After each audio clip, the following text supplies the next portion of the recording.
Hello students, welcome back. हमने अपनी पिछली वीडियो में पढ़ा था बड़े घर की बेटी चैप्टर के बारे में, जहां पर हमने पढ़ा था कि बेनी माधव सिंह जो गौरीपुर गांव के ज़मींदार और नंबरदार थे, उनके दो पुत्र थे, एक श्रीकंठ और दूसरा जो था लाल बिहारी सिंह। श्रीकंठ जो है उसके गांव की जो भी स्त्रियां थीं वह अपना शत्रु समझती थीं, उसकी निंदा करती थीं। स्वयं उनकी पत्नी को इस विषय में उनसे विरोध था। यह इसलिए नहीं कि उसे अपने सास ससुर देवर या जेठ आदि से घृणा थी, बल्कि उसका विचार था कि यदि बहुत कुछ सहने पर भी परिवार के साथ निर्वाह न हो सके तो आए दिन के कलह से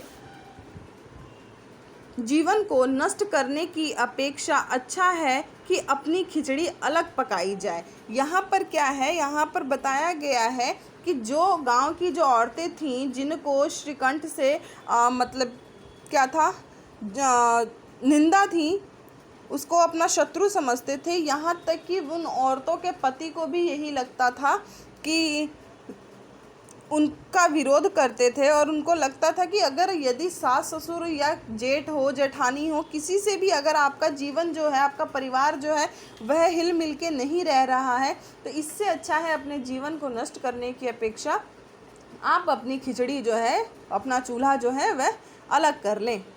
आनंदी एक बड़े उच्च कुल की लड़की थी।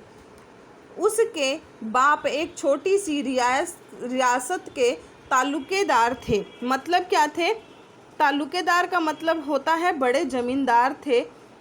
विशाल भवन, एक हाथी, 3 कुत्ते, झाड़फुनस, ऑनरेरी मजिस्ट्रेट और ऋण जो एक प्रतिष्ठित तालुकेदार के योग्य पदार्थ हैं, सभी यहाँ विद्यमान थे। कहाँ पर? आनंदी के घर में, उसकी रियासत में।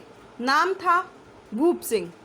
किसका नाम था? आनंदी के पिता का। बड़े उदार चित्त और प्रतिभाशाली पुरुष थे, पर दुर्भाग्य से लड़का एक भी ना था। आनंदी जो थी वह चौथी लड़की थी। वह अपनी सब बहनों से अधिक रूपवती यानी कि सुंदर और गुणवती थी। इससे ठाकुर भूप सिंह उसे बहुत प्यार करते थे। सुंदर संतान को कदाचित उसके माता पिता भी अधिक प्यार करते हैं। ठाकुर साहब बड़े धर्म संकट में थे कि आनंदी का विवाह कहाँ करें। ना तो यही चाहते थे कि ऋण का बोझ बढ़े और ना यही स्वीकार था कि उसे अपने को भाग्यहीन समझना पड़े। एक दिन श्रीकंठ सिंह उनके पास किसी चंदे का रुपया मांगने आए। भूप सिंह उनके स्वभाव पर रिझ गए और धूमधाम से श्रीकंठ का विवाह जो था वह आनंदी के साथ हो गया। क्या है यहाँ पर कि आनंदी के जो पिता थे वह नहीं चाहते थे कि अगर उनका कोई लड़का नहीं है और 4 लड़कियां ही हैं तो वह किसी का भी विवाह जो है वह सुखी संपन्न घर में करना चाहते थे।